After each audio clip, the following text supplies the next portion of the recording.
One of the most important things you want to do whenever you're installing any electronics into a vehicle, whether it be a security system, a voltage reducer, a radio, lights, anything, you always want to disconnect your power source from the beginning. This here's a 12-volt battery, and of course in the RXV, whether it be a 12-volt, 36-volt, 48-volt, 72-volt car, it doesn't matter. You always want to disconnect the power source first. So basically going to go here, disconnect the ground, and then your next you want to disconnect your positive lead coming from your battery. Make sure that you're not energized, that there's no power leading to anything. You don't want to short out a system. You don't want to cause any issues of that nature. We're going to go through the install of the Hawk security system, the KEY-72. We're going to do the install on an RXV gas car. The only reason why is because the car's in the shop and it's right here and available. This can be installed in pretty much any electric vehicle, gas vehicle. It can be installed in a snowmobile, go-kart, golf cart, whatever you want to install it in. As long as it's a 12-volt source that you're pulling from, you're more than fine doing that. So we're just going to go through a quick install here. We get a lot of questions of basically how you hook it up. There's only 4 wires on this thing, but it's confusing some folks. So we basically want to go through and just lay it out pretty much and how that's going to be done. So we're going to install this on the RXV inside the cup holder here. The cup holder goes here. It's very easy accessible on this car. It's waterproof. It can go pretty much, or water resistant. I shouldn't say waterproof. You can't dunk it in water, but it's water resistant. It can mount in the engine bay. It can mount in your battery compartment, under the dash. Really anywhere that's clean and convenient. You don't want somewhere where there's water pouring on it day after day after day, but something that's getting mist or some water thrown up on it, or when you hose off your car, that's not going to damage the unit. Alright, for mounting the KEY-72 security system, basically you want to find a spot that's clear, clean, flat, something that's easily mountable. The mounting hardware, of course, comes with the kit. I'm going to mount this, like I said, this is going underneath the cup holder in this car. I'm going to mount this up on the wall here, just so it's kind of up out of the way, not interfering with anything. I just have a small screwdriver here where I'm going to mark the mounting holes. So just going to make two marks here to where to drill. Also going to make two mounting holes here, or 2 mark holes here to where to mount the horn. I'm going to mount the horn. I'm going to drill from the front side, but mount to the back side of the cup holder here, or the inside of the cup holder for installation. Okay, so we have the KEY-72. We have the control box. It's mounted. We have the horn mounted. We've mounted the horn to the outside of the vehicle. You always want to make sure when you mount your horn, you mount it. If you're mounting the horn in the engine compartment or the battery compartment, that's great. It's always best to mount that away from the passengers. It is extremely loud. It's 90 to 110 decibels. So you want to point it in the other direction of where you're sitting or where your passengers are sitting. So at this point in time, so we got the control box, got the horn mounted. We want to start working on the harness itself. So basically, you have your connector, your wire harness that came along with your kit with the relay. So we want to go ahead. You want to plug this in. You want to plug this into your connector. Plug this into the connector. That leaves you with 4 wires. Leaves you with a black, a red, a blue, and a yellow wire. The blue and the yellow wire are going to tie into your key switch. That's going to be your disconnect circuit or your kill circuit on your security system. The black and the red are going to run to the battery of your vehicle. Now, since we mounted this in the cup holder area, in the dash area of this vehicle, the black and the red are going to be too short. They're not going to reach all the way back. So what we're going to do is we're going to use some butt splice connectors, another black and red wire, and we're basically going to fish that through underneath the undercarriage of the body and back to the battery compartment. So we'll do that, and then we'll follow back up when we're done with that on the battery connections. So now we're going to basically go through how we tie this into the key switch of the vehicle. Now this is tying into a gas E-Z-GO RXV cart. It's the same process for any vehicle you're tying it into. Whether it be an E-Z-GO, Yamaha, Club Car, Star Car, Fairplay, doesn't really matter what type of vehicle. It could be a motorcycle, ATV, anything that you're tying the security system into. It's still gonna tie in the same exact way. So I'm gonna pop this connector out. Most most key switches, unless you get to a Yamaha drive or you get to an EasyGo RXV, have terminals on the back of the key switch where you can test it through the terminal. What you want to do is you want to be on the non-hot side of your key switch. So we have a voltage meter here. We have that running back, if you want to show back here, where we have this connected just to the negative side of the battery. Now, if you're running an electric cart, you want to run to the negative side of the battery pack of an electric cart, is what you want to do with that. So I'm going to go through, I'm going to find the hot wire that's coming to, now this key switch only has 2 wires. Some key switches have 10 wires. You want to find the hot wire coming from the control circuit. So there's a yellow and a red. So we go yellow. Well, there we go. So we've got 12 volts all the time on yellow. The red wire, we have no voltage on the red wire. So that's the wire that we want to tap into, is the red wire right here. That's the one that's basically when the key switch is turned on, it's going to send voltage back to the starting circuit. That's the circuit that we want to interrupt when the security system is armed. Another note about testing your key switch to find out which wire is hot and which wire is not hot all the time.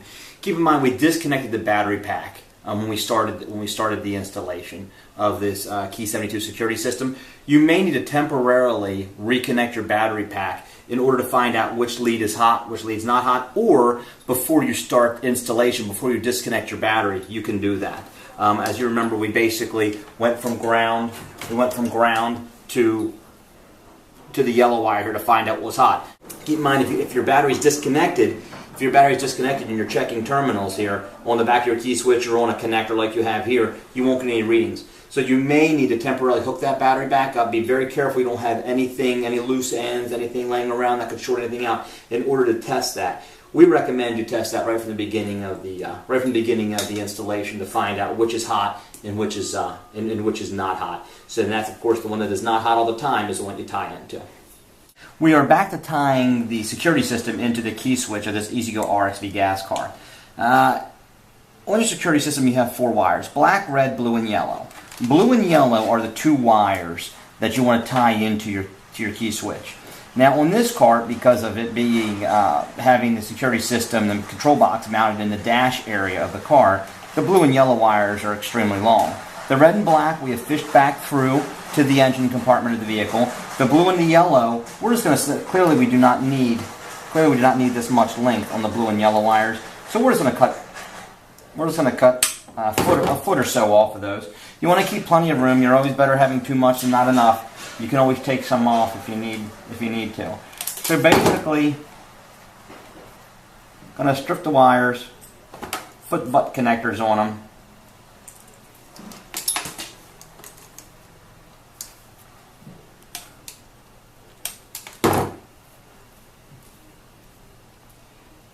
We're going to tie these directly into the red wire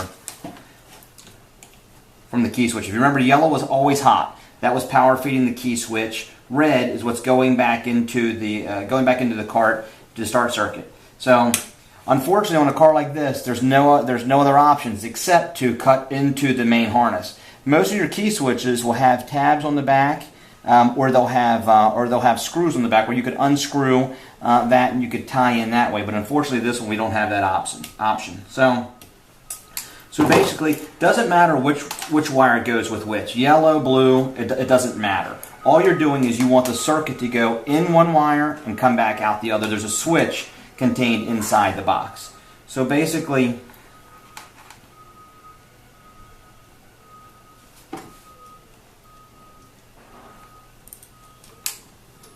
you're just putting this alarm system in line.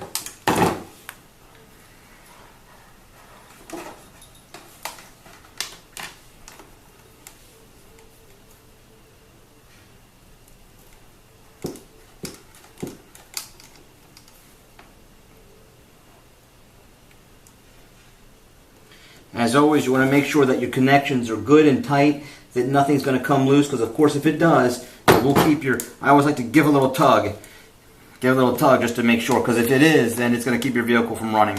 So what I like to do is, you have some extra slack here. I'm going to go ahead and leave some, because you're going to need to get some around when you put the console back on. But basically, take a wire, tie one of the wire ties included with the kit, and just tie up some of the loose wires. You don't want a bunch of loose wires dangling around.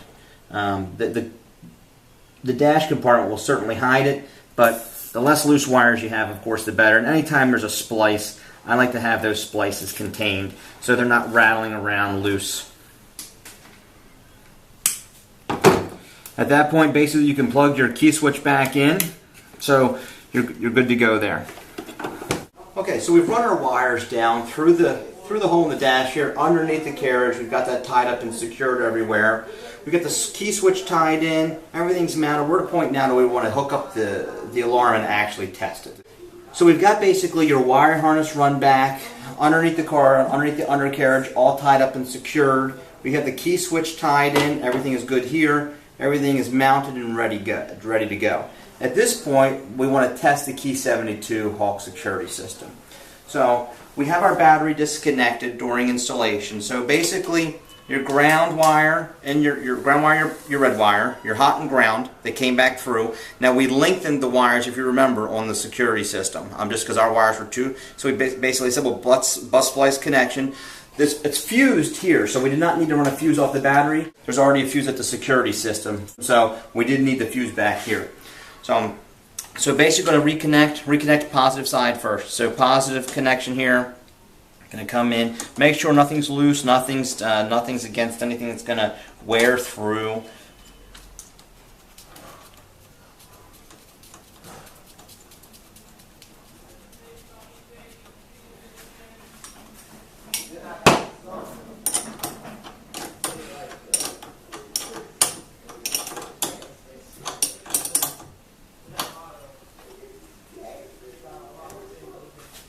Okay, so basically you're going to take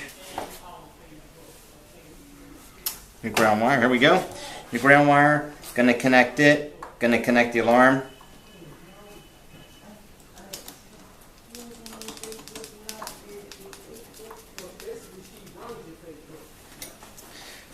Okay, so we're going to tighten everything up here and then we'll go ahead and run a test on the alarm system. On your key fob for the KEY-72 security system, you have 4 buttons. You have an arm, an unarm, which looks like a lock, and an unlock. You have the mute button, and then you have the panic button. In your user's manual, it's going to tell you exactly how to set the alarm system. This basically has a motion sensor in it, and it has several settings there. In this, it'll tell you how to set the sensitivity on the motion settings. You also have an antenna on your key fob. If you're standing within 50 foot, 100 foot of that cart, you won't need it extended. With it extended, we've seen ranges of up to 200 foot. So keep in mind, you don't want to leave that out. If you get bent and broken, then you're out of luck. So basically, it's pretty simple. Everything's connected at this point. You hit your lock button. You hit your lock button. When you hit your lock button, you take your key, you install it in your car, and you go to run, you get nothing. Dead.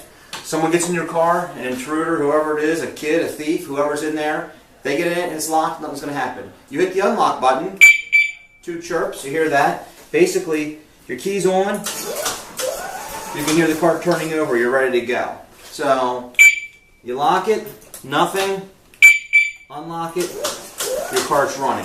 Let's just say you're at the grocery store, your car's parked in the lot, there's someone out there that looks a little suspicious. So you hit basically it looks like a bell, you hit your alarm button. So basically what it's going to do is it's going to sound for, you can hear it, it's about 2 seconds that it sounds. You hit it again, it'll sound once again. It's enough to scare someone off if you feel like they shouldn't be there. So for more information on your lock, unlock, mute, and panic buttons, please see your operating manual to give you the information there. Pretty much this completes your installation of your KEY-72 security system. Please enjoy safely.